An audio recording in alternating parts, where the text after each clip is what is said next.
بسم الله الرحمن الرحیم. زه عنایت الله صافي خبرې کوم د ایساره فقیرګل کلي نه تا نه مندني. او زه زما چې کوم دی نو زړه دښمني وه، زړه خبره مې وه، د زنانو مسله وه. د هغې نه وروستو چې کوم دی ما باندې ډېرې حملې وشولې، ډېرې زیاتې حملې وشولې. ما به یو بل به خبرولم او یو بل مې خبر کړي مو. اوس درته زه دا وایم چې بېګا شپه کې زما چې کوم دی 3 ګروپو نقصان شوی دی. نو دا بچی مې ټول کور ته راغلي دي، مزدوري نشته دی، په کور ته راغلي دي او په کور ناست دي، بیماریان هم دي. نو خبره ده چې زه بېګا سار خبر شوم چېرې پټي کې سپېدار ولی شوي، چې زه لاړم نو زما د 3 لکو روپو سپېدار او شلتالان او غنم ریبلي شوي دي. نو زه دا د تانې والا چې کوم دی راغله، د مندهني تانې والا، هغوی زما FIR هم وکړو او زما د پټي دغه وکړو. 2 پیرې غریبانان راغله او هغوی FIR وکړو، لاړه. بس بیا چې کوم دی نو اوس موږ دا افسرانو ته دا درخواست کوو چې یاره زموږ دې تپوس وکړی شي، سبا دې کې نورې څه خبرې راشي، یو ماشوم رانه وتښتی، بله داسې یو غټه خبره راشي. نو زه دا سوال کوم دې افسرانو ته چې یاره زما دې تپوس وکړی شي. او خبره دا ده چې دا بچي مې دي، که سبا رانه دا ولي یا د ماشومان وتښتی، نو زه به بیا چاته دغه کوم سوال کوم چې یاره. خو اوس خبره دا ده چې اوس تاسو ته دا سوال کوم، مشرانو افسرانو ته دا وایم چې یاره زما دې تپوس وکړی شي او د دې تپوس دې وکړی شي چې یاره دا کار ولې شوی دی.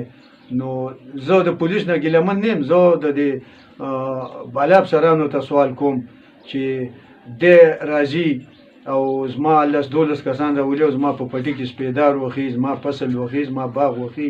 نو بس موږ دا سوال دی مخکې افسرانو ته کوو چې یاره تاسو زموږ تپوس وکړئ. دا جی په مخکې په 400 کې وو او داسې تلنګین خلک دی اوس کوري ته تللي دي. او هلته چې کوم دی نو یو سرتاج دی ولد لال فروش، یو لقمان دی ولد لال فروش، یو لال فروش دی ولد کاکی. بس دوی راځي د شپې او زما ورانې کوي. بس هغه خو مې ورته خیر که. اوس د دې نه باوجود زما ډېره غټه تبعي کړې ده چې همدغه میاړي موړي وه، یو جرب ځای راسره او بس ما تبه یم د زړه بیمار او بس دغه تبعي راله کړې ده. د 3 لکو روپو سپېدار زما والی شوي ده او ډېر لوی نقصان مې شوی دی. غوښتنه د دې لوی خلکو افسرانو نه کوو چې یاره تاسو زمونږ خیر دی تپوس وکړئ چې یاره دا څه معلومات دی او څنګه چل دی، ورا دې شي تپوس دې وکړي، ودې ګوري. نو موږ دا تپوس د دې سوال دی لوی افسرانو ته کوو چې یاره تاسو زمونږ لږ معلومات وکړئ، تپوس هم وکړئ. بس که انصاف میلاو نه شو نو بیا به خودکشۍ ته جوړي او بیا به د ځان مرګ ته جوړي، په ځان به تیل واړو، بس ځان به مړ کړو. ځکه چې زما تپوس څوک نشته، یو الله مې دی. او بس موږ د نور افسرانو ته لوی افسرانو ته سوال کوو چې تاسو اوس زموږ تپوس وکړئ چېرې دا ولې دا نقصان کېږي، دا کسان دې ونیولی شي، چېرې دا ولې نه نیولی کېږي. دوی د بره نه چې ورپسې زوري نو وبې نیسي، چې د بره نه پسې زور نه نو زه خو غریب سړی یم، نه مې د پیسو وس کېږي او نه مې د دانو وس کېږي او نه مې د دغه چېرې ګاډی به وکړم، زه به هغوی پسې لاړ شم او مړ به یې کړم او یا به اوس څه دغه به ورته وکړم. نو بس زه به اوس د حکومت ته زما سوال دی چې یاره دا ونیولی شي. بلکل د هغوی نه مطمئن یم. غریبانان خو راغله او زه په سپینه ګیره ورغلم او هغوی چې کوم دی نو راغله، 2 پیرې راغله، پولیس راغله او بس SHO صاحب راغله، زموږ موقع وکتله او 2 پیرې راغله او ویډیو یې مو کړله او سپېدار یې چې کوم دی نو وکتله او هغه یې ویوړه د ځان څخه. نو بس اوس به نوره د څه کوو چې یاره د نورو افسرانو ته هم سوال دی چې یاره تاسو اوس موږ سره زموږ تپوس وکړئ. ځکه زموږ خو غریبي ده، موږ خو هېڅ وس نه کېږي چې یاره موږ لاړ شو دغه وکړو. خو بس تاسو ته هم دې میډیا والا ته هم سوال دی چې یاره بس تاسو راشئ زموږ اوس د جلا فریاد واورئ.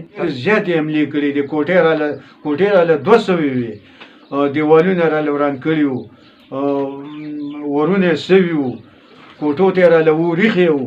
نو ډېرې حملې کړي او تقریبا هغه وخت کې چې کوم دی نو دلته کوټو ته ور هم کېښود او 25 سپېدار یې هغه والي، خو هغه مې پرېښود. ما ځه خیر دی یاره بس پرېږده. نو اوس یې دا ډېره غټه حمله وکړله، د دې نه نور هم غټې شته، کېدای شي زما ماشوم وتښتی، کېدای شي زما زوی مړ کړي.